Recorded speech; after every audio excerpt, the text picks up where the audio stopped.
This is 5 on your side at 4. Focused on you.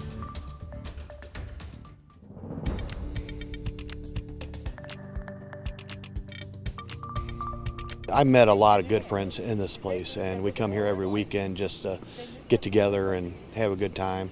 Right now at 4, cleanup continues in the town of Sullivan. Overnight, an EF1 tornado touched down, destroying a popular bar.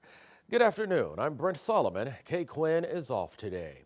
Those storms rolled through just before 4 this morning, causing damage throughout the Franklin County community. 5 on your side's Annie Krall is in Sullivan for us, live from that destroyed bar with new reaction. Annie.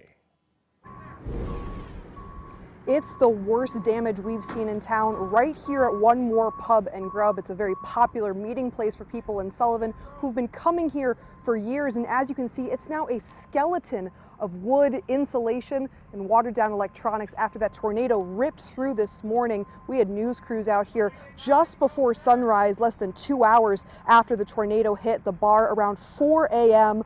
All day we've seen people trying to help clear out what they can from the bar. Many of the alcohol bottles are some of the only things left standing after this EF1 tornado ripped through the building. Bar owner Jane Epperson told us she wasn't sure if everyone in the area was safe after she heard what had happened. Thankfully, no one was injured, but the renter of the home next door to One More Pub and Grub, Ron Bridgman, said that he'll never see anything like this again. Thankful he survived the 100 miles per hour winds. That dumpster, that was another thing. I was standing on the porch and never saw nothing like that again. Probably never will, But the wind got under this dumpster, and I swear this, that dumpster just lifted straight up about this height from the bottom to the ground, and it just looked like it was floating on water for a minute or so. It was just doing this.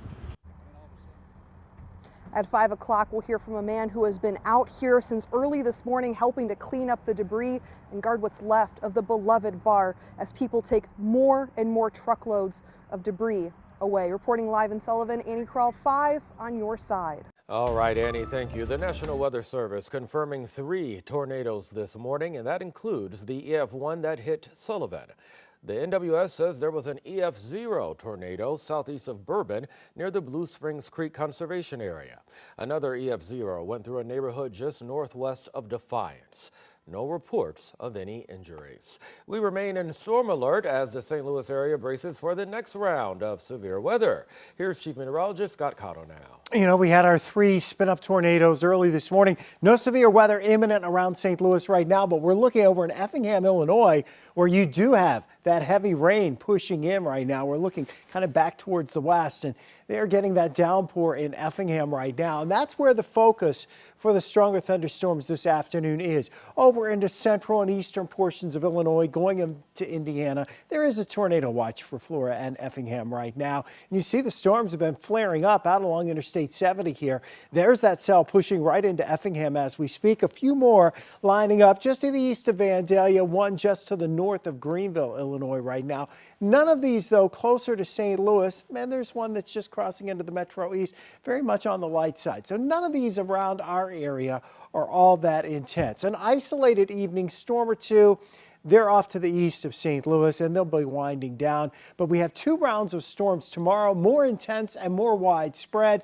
There'll be numerous storms tomorrow. The timing on this, a couple of rounds, 11 a.m. to 9 a.m. when we need to be on alert. And that includes strong winds, large hail, which we didn't have this morning, and the potential for not only spin-up tornadoes, but even larger, longer track, stronger tornadoes tomorrow. See you in a few minutes. We'll track that out for you, Brent. And folks, you can actually stay on top of the 5 on your side weather forecast. Look for updates on air, online at ksdk.com, and on the 5 on your side app. It's free to download on your phone's app store if you search KSDK.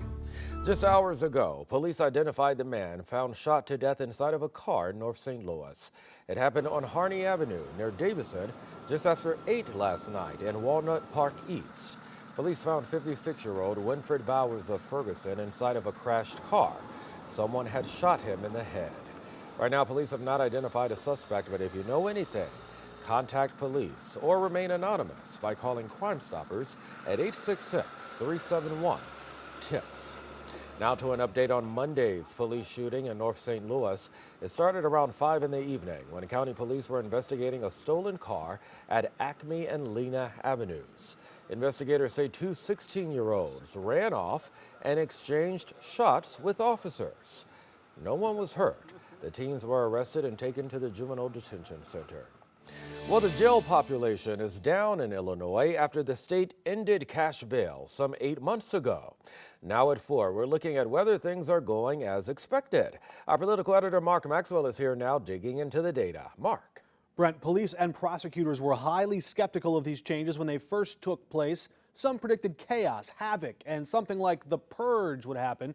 Now, months into the end of cash bail, and people accused of violent crimes are often moving through courts faster toward their trial date.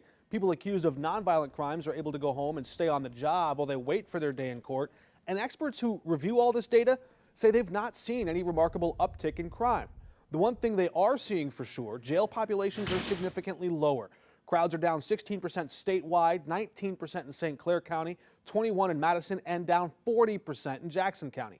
What about repeat offenders? Public defenders tell us they're not really seeing many of them, but one sheriff's deputy in St. Clair County said police can now arrest repeat offenders who might violate the conditions of their release.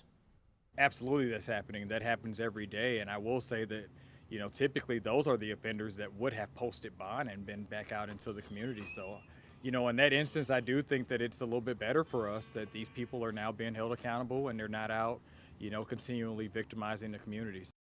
We'll have more of this data tonight at 5. One other anecdote, a prosecutor told me before Illinois abolished cash bail, a suspect who was charged with sexually assaulting a young child somehow came up with a $200,000 bond and then fled the country afterward, evading prosecution. That outcome no longer possible under this law.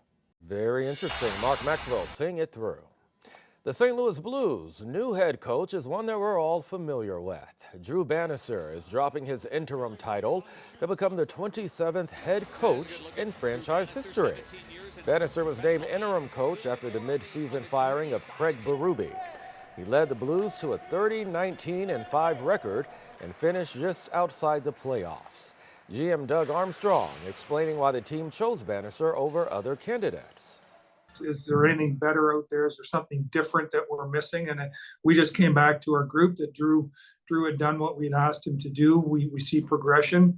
We see someone that's earned the right to take the reins, and we move forward. Bannister signed a 2-year contract extension with the team. The Blues currently have the 16th overall pick in this year's draft, but could move up to 6th in tonight's lottery. Well,